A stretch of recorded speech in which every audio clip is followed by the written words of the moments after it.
اللہ تبارک و تعالی نے ارشاد فرمایا یا ایھا آمنوا کتب علیکم الصیام، اے ایمان والو تم پر روزے فرض کیے گئے، کما کتب علی الذین من قبلکم، اسی طرح جس طرح تم سے پہلے لوگوں پر فرض کیے گئے تھے، لعلکم تتقون، تاکہ تم پرہیزگار ہو جاؤ، متقی ہو جاؤ، اللہ سے ڈرنے والے بن جاؤ، گناہوں سے بچنے والے بن جاؤ، اپنی زندگی کو رب رسول کے احکامات کی روشنی میں گزارنے والے بن جاؤ۔ روزہ ایک پریکٹس ہے، ایک مجاہدہ ہے، ایک جد و جہد ہے۔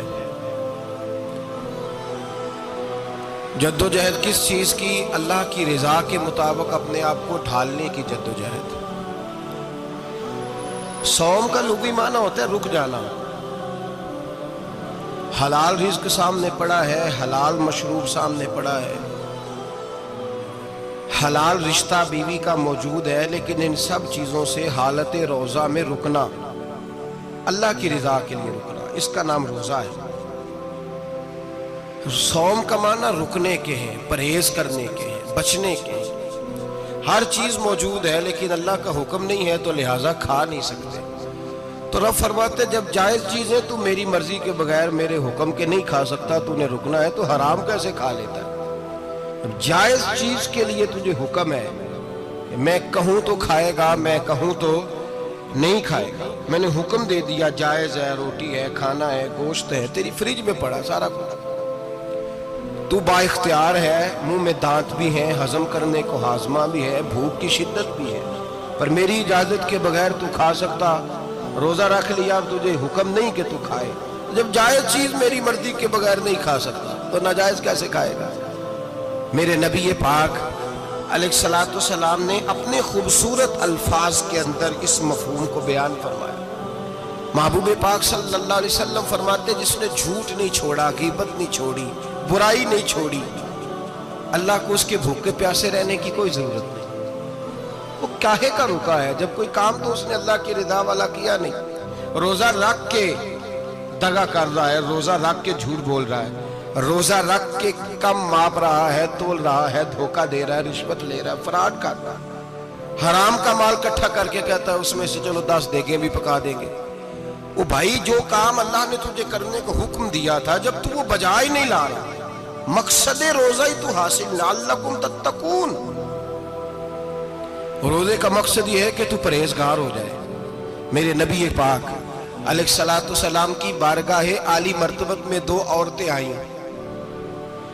یہ چیزیں کھا لو، کہنے لگی محبوبہ ہم نے روزہ رکھا ہوا ہے۔ فرمایا نہیں، تمہارا تو روزہ نہیں ہے، حضور رکھا ہوا ہے روزہ، سحری سے لے کر اب تک کچھ نہیں کھایا، شام تک بھی نہیں کھائیں گی۔ محبوب نے فرمایا ذرا کہہ تو کرو، الٹی تو کرو۔ کہہ کی تو ان کے حلق سے خون بھی نکلا اور گوشت کے لوتھڑے بھی نکلے، پھوٹیاں بھی نکلی۔ نبی پاک نے فرمایا وہاں بیٹھ کے تم نے اپنے جاننے والوں کی غیبت نہیں کی، چغلی نہیں کھائی؟ خاموش ہو گئیں، گردنیں جھک گئیں۔ نبی پاک نے فرمایا تم نے قرآن نہیں پڑھا کہ جو اپنے بھائی کی غیبت کرتا ہے وہ مردہ بھائی کا گوشت کھاتا ہے؟ تو گوشت کھا کے بھی تمہارا روزہ رہ گیا ہے۔ کس طرح کا روزہ ہے کہ صاحب روزہ رکھ کے نہ رکھنے والوں پہ تنقید کر رہے ہیں؟ تراویحاں پڑھ کے نکلے ہیں تو کہتے ہیں میں اکیلا ہی نیک ہوں، باقی تو محلے میں کوئی پڑھتا ہی نہیں۔ یہ کیسا تیرا روزہ ہے کہ تو روزہ رکھ کے تو اس کے مقصد کو نہیں سمجھا؟ لعلکم تتقون۔ روزہ دار تو وہ ہے کہ روزہ رکھا ہوا ہے، کھانے بھی سے رکا ہے، پینے سے بھی رکا ہے، عمل زوجیہ سے بھی رکا ہے، پھر وہ جھوٹ سے بھی رکے، غیبت سے بھی رکے، بدنگاہی سے بھی رکے، حرام خواری سے بھی رکے ساری چیزوں سے۔ یہ بتلائیے کہ روزے کی حالت میں اپنی بیوی کے پاس جانا منع ہے تو غیر محرم کو دیکھنا جائز ہے؟ ہمارے ٹی وی پہ میں نے پہلے بھی کہا تھا کہ ہم ٹھیکیدار اور ذمہ دار نہیں ہیں مذہب کے۔ یہاں ہمارے آنے سے پہلے بھی کوئی بیٹھا تھا، ہم مریں گے تو یہاں ہم سے بڑے بڑے نیک لوگ بیٹھے ہیں، کوئی بندہ ذمہ دار نہیں ہے۔ بڑے بڑے کج کلا، صاحب جبہ و دستار، بڑے بڑے صاحب بصیرت، آئمہ، فقہاء، علماء، زعماء، نقبا، صوفیاء، اولیاء، غوث، کتب، ابدال، اوتاد، کتب الاقطاب، جانے کون کون آئے، علماء آئے، مفسرین آئے، محدثین آئے، گزر گئے۔ ہم تو خاک نشین لوگ ہیں، تھوڑا کام کرنے والے، تھوڑی صلاحیت رکھنے والے، لیکن بھائی اگر کرتے ہیں تو ایک کام کرتے ہیں، ساتھ دوسرا نہیں کرتے۔ یہ کس طرح کا دین سکھانے لوگ نکلے کہ شوال سے لے کر شعبان تک گانا سنایا جائے گا، شعبان سے لے کر شوال تک ناچ گانا کیا جائے گا، شوال سے لے کر شعبان تک دھما چوکڑی ہوگی، رمضان آئے گا تو حدیثیں سنائی جائیں گی، رمضان آئے گا تو لوگوں کو قرآن پڑھ کے سنایا جائے گا۔ یہ مذہب بانج نہیں ہے کہ گویے مذہب سکھائیں گے، ایکٹر مذہب سکھائیں گے۔ یہ مذہب بانج نہیں ہے کہ ایک گلاس کے اندر پہلے شراب پی لو، پھر اسی گلاس میں رمضان آئے تو شہد بانٹنا شروع کر دو۔ یہ بانج نہیں، یہ میرے رسول اللہ کا مذہب ہے۔ اگر تمہیں شوق ہے دین سیکھنے سکھانے کا، یکم رمضان کو توبہ کرو اور کہو کہ ہم ٹی وی پہ بیٹھ کے حدیثیں سنائیں گے تو سارا سال سنائیں گے، اور جس زبان سے حدیث نکلے گی پھر اس سے کبھی گندا گانا نہیں نکلے گا، پھر کبھی ناچ گانا نہیں ہوگا۔ یہ کون سا مذہب ہے جو بیویاں سکھا رہی ہیں؟ یہ کون سا دین ہے جو عورتیں سکھا رہی ہیں؟ میرے رسول پاک صلی اللہ تعالیٰ علیہ وآلہ وسلم کا وہ مذہب ہے کہ میرے اعلیٰ حضرت فاضل بریلوی رحمت اللہ علیہ نے فرمایا، مرد کے لیے جائز نہیں کہ وہ عورت کی زبان سے میلاد بھی سنے، نعت بھی سنے۔ مرد کے لیے جائز نہیں، مرد کو مرد سکھائے گا، عورت سکھائے گی تو عورتوں کو سکھائے گی۔ بے شک آپ سویرے فتویٰ دیجئے کہ چھوٹی سی مسجد میں بیٹھ کے، چھوٹے سے کونے میں بیٹھ کے چھوٹا سا مولوی، اور وہاں تو اتنے بڑے مفتی ٹی وی پہ بیٹھے ہوئے، وہ غلط ہے تو صحیح یہ کیسے ہو گئے؟ سنو، میرے نبی پاک علیہ الصلوۃ والسلام کے مذہب کا حسن یہ ہے کہ اسلام کہتا ہے ایک نظر بی بی کو دیکھا کسی نے غلطی سے تو معافی ہو جائے گی، دوسری نظر شہوت سے دیکھا تو حرام ہے اس کے لیے، وہ پاکستان کا مولوی ہو یا سعودی عرب کا شاہ ہو، کسی کے لیے عورتوں کے بیچ پھرنا اٹھنا بیٹھنا جائز ہے۔ میرے نبی پاک صلی اللہ تعالیٰ علیہ وسلم نے فرمایا ہے میں عورتوں سے مصافحہ کرنے نہیں آیا، اور میرے نبی پاک صلی اللہ علیہ وسلم نے فرمایا ہے، حضور فرماتے لیکن نا کتا بالکل ناپاک نہیں ہوتا، کتے کا تھوک ناپاک ہوتا ہے، یا کتا گیلا ہو جائے تو ناپاک ہوتا ہے، لیکن خنزیر سارا ناپاک ہوتا ہے، کل ناپاک ہے خنزیر۔ نبی پاک نے فرمایا خنزیر بھی ہو اور گند میں لتھڑا ہوا بھی ہو، پیشاب میں لتھڑا ہوا ہو، گوبر میں لتھڑا ہوا ہو، پخانے اور فضلے میں لتھڑا ہوا خنزیر ہو، اس کا جسم تیرے ساتھ ٹکرا جائے تو اتنا برا نہیں جتنا غیر محرم عورت کا وجود تیرے ساتھ ٹکرا جائے تو برا ہے۔ اس حد تک میرے نبی پاک صلی اللہ علیہ وسلم، اور گنبد کے معاملے میں فتویٰ دینے والے، یا رسول اللہ کہنے پر کفر کا فتویٰ دینے والے اور بڑی بڑی باتیں کرنے والے خاموش کیوں ہو گئے؟ یا ایھا الذین آمنوا لا تتخذوا اليہود والنصارى اولیاء، رب فرماتا ہے یہودیوں اور عیسائیوں کو دوست نہ بناؤ، یہ تمہارے دوست ہو سکتے، یہ تمہارے سجن ہو سکتے؟ جب عرش کا مالک کہہ رہا ہے سجن نہیں ہو سکتے تو دوستی کی بات کیسے بڑھا رہا ہے؟ یا رسول اللہ ہمارے سجن کون ہو سکتے ہیں؟ فرمایا تمہارا دوست وہ ہو سکتا ہے جو محمد عربی کا غلامی کرنے والا ہو، جو رسول اللہ کی نوکری کرنا ہو دوست ہوگا۔ دوسرا دوست ہو سکتا؟ کوئی ایکٹر مذہب نہیں سکھائے گا، کوئی گویہ مذہب نہیں سکھائے گا۔ حضرت جناب سیدنا جنید بغدادی، بغداد کے پیر سے کسی نے پوچھا تھا آج سے 1100-1200 سال پہلے، وہ تو زمانہ ویسے نیکی اور پرہیزگاری کا تھا، کہا بابا جی مرد اور عورت نیک ہو، بغیر پردے کے، بغیر حجاب کے، بغیر دیوار کے بیٹھ کر ایک دوسرے کو دین سکھا سکتے ہیں؟ حضرت صاحب بتائیے، مرد اور عورت نیک ہو تو بغیر پردے اور حجاب کے ایک دوسرے کو دین سکھا سکتے ہیں؟ تو حضرت جنید بغدادی فرمانے لگے سکھانے والا حسن بصری ہو اور سیکھنے والی رابعہ بصری ہو تو پھر بھی بغیر پردے کے بیٹھنے کی اجازت نہیں۔ تو مفتی صاحب کو اجازت کس نے دی؟ مولانا صاحب کو اجازت کس نے دی؟ بڑا وہ نہیں ہوتا جو ٹی وی پہ زیادہ آتا ہے، بڑا وہ ہوتا ہے جو رسول اللہ کے دین پہ عمل زیادہ کرتا ہے۔ حضرت عبداللہ ابن مسعود رضی اللہ تعالیٰ عنہ فرماتے زیادہ باتیں کرنے والا عالم نہیں ہوتا۔